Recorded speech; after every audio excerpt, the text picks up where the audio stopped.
Hello good morning students आज की इस वीडियो का टॉपिक है हमारा addition and subtractions of like fractions.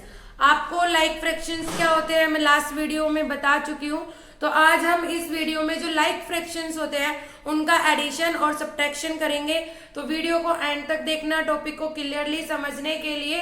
और अगर आपको वीडियो अच्छी लगे, टॉपिक क्लियरली पसंद आए, समझ में आए तो वीडियो को ज्यादा से ज्यादा लाइक, शेयर एंड सब्सक्राइब कीजिएगा। सबसे पहले बात करते हैं एडिशन की, लाइक फ्रैक्शंस के एडिशन की। तो देखिए मैं एक एग्जांपल यहाँ पर ले रही हूँ 5/8 प्लस 3/8। दोनों ही लाइक फ्रैक्शन है। कैसे पता? क्योंकि दोनों का ही डिनोमिनेटर सेम है।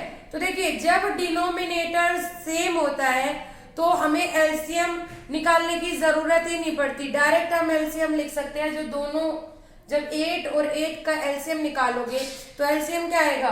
खुद 8। तो सेम डिनोमिनेटर में एलसीएम निकालने की जरूरत नहीं पड़ती, वही नंबर हमारा क्या हो जाता है? एलसीएम। तो दोनों नंबर में से 8 है तो हमने एलसीएम लिख दिया 8।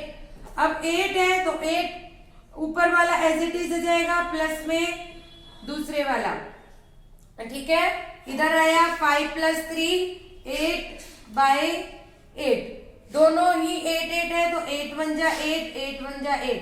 डिवाइड हो जाएंगे ये 8 से, तो आंसर आ जाएगा हमारा 1/1 आता है। तो अपॉन में 1 का कोई मतलब नहीं होता, इसलिए हम यहाँ पर लिख रहे हैं आंसर 1। क्लियरली स्टूडेंट्स, जब सेम डिनोमिनेटर होता है, जब लाइक फ्रैक्शन होता है तो आपको सिर्फ न्यूमरेटर को प्लस करना है, डिनोमिनेटर सेम ही रहेगा। तो न्यूमरेटर आपने प्लस किया 5 + 3 8 और अपॉन में 8 था ही हमारा, तो 8/8। अब दोनों ही 8 है। अगर आप एचसीएफ मेथड से करते हो तो 8 का क्या एचसीएफ आएगा? 8 और 8 का हमारा 8 ही आता है। तो 8 से हमने दोनों नंबर को डिवाइड किया तो क्या आया? 1। तो आंसर आ गया 1 हमारा। हम दूसरा और देखते हैं। देखो इधर भी 25 है तो इसका मतलब एलसीएम तो हमारा 25 आ ही गया। अब आपने न्यूमरेटर को प्लस करना है, दोनों न्यूमरेटर को हमने प्लस किया तो 7 और 5 12, 32/25 आ गया। अब आपको क्या करना है? ये हमारा आंसर आ गया। अब आपको दोनों का एचसीएफ निकालना है। आपने 32 और 25 का जब आप एचसीएफ निकालोगे तो आप नोटिस करोगे दोनों सेम नंबर किसी की भी टेबल में नहीं आते। देखिए एचसीएफ जब आप निकालते हैं, आप एचसीएफ क्यों निकालते हैं? लोवेस्ट टर्म में कन्वर्ट करने के लिए। लेकिन लोवेस्ट टर्म में कब कन्वर्ट होता है? जब दोनों नंबर किसी एक नंबर की टेबल में आते हैं। तो आप या तो इतना जोड़ सकते हो, लेकिन अगर आपको ये सेटिस्फेक्शन करना है कि ये नंबर लोवेस्ट टर्म में है या नहीं, तो लोवेस्ट टर्म में कैसे एक नंबर को चेक करते हैं मैं लास्ट वीडियो में भी बता चुकी हूँ, एक बार यहाँ बता देती हूँ। हमने देखा कि 32 का हमने क्या निकालेंगे?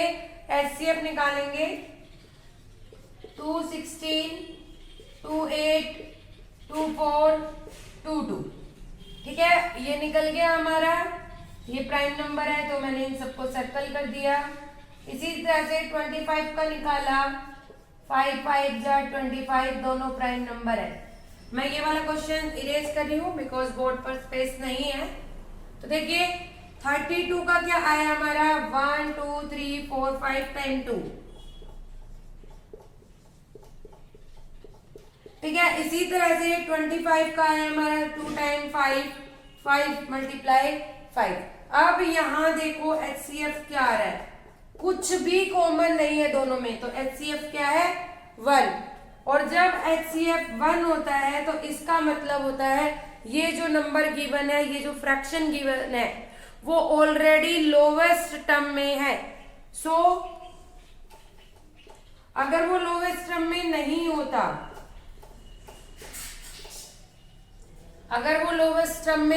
नहीं होता, मैं एक एग्जांपल लेके दिखाऊंगी आपको जिसमें ये लोवेस्ट टर्म में नहीं है, तो उसमें आपको फर्दर उसे डिवाइड करना पड़ता है, जैसे इससे पहले वाले क्वेश्चंस में हमने किया था, ठीक है। तो ये समझ में आया एडिशन सब्ट्रैक्शन एडिशन। अब आप एक एग्जांपल और देख लो। हमने एक एग्जांपल ले लिया 11/14 + 13/14। तो एलसीएम तो हमारा 14 है, आप न्यूमरेटर को प्लस करेंगे 11 प्लस 13 क्या आएगा 24/14। अब आपको 14 है यहाँ पर। अब आपको दोनों का HCF निकालना है। आप HCF निकालेंगे 2 12 2 6 2 3 हो गया। ये हमारा फैक्टर ट्री मेथड बन गया। फैक्टर ट्री हो गया। 14 का निकाला हमने 2 और 7 दोनों ये प्राइम नंबर है। तो देखिए 24 इक्वल आया हमारा 2 मल्टीप्लाई 2 मल्टीप्लाई 2 मल्टीप्लाई 3। 14 आया हमारा 2 मल्टीप्लाई 7 दोनों में क्या कॉमन आ रहा है 1 टाइम 2 तो HCF आ गया हमारा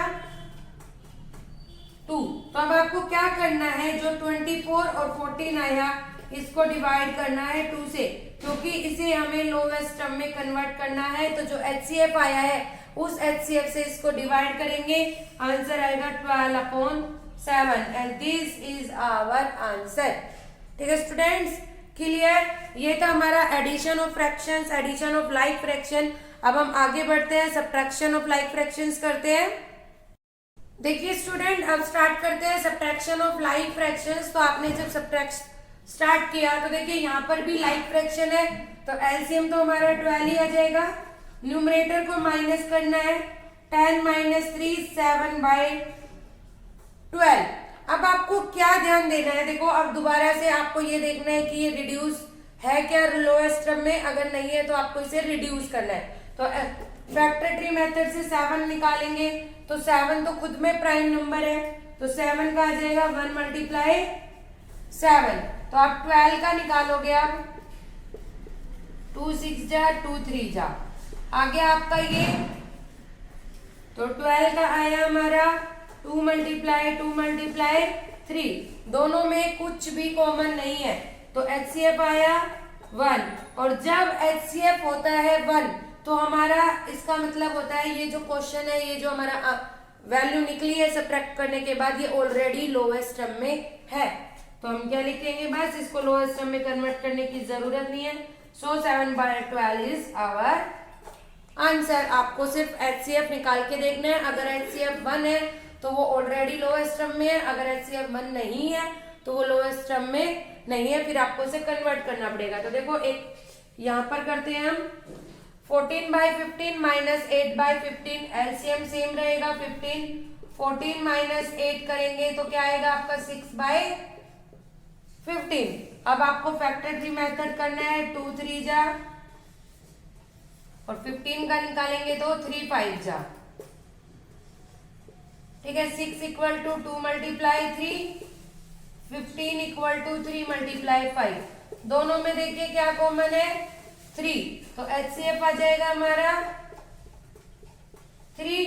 जो HCF आया उससे डिवाइड करना है जो हमारा ऊपर फ्रैक्शन आया था डिवाइड HCF से डिवाइड करोगे क्यों क्योंकि हमें इसे लोएस्ट टर्म में कन्वर्ट करना है 3 2 जा 6 3 5 जा 15। तो जो हमारा आंसर आया वो है 2/5।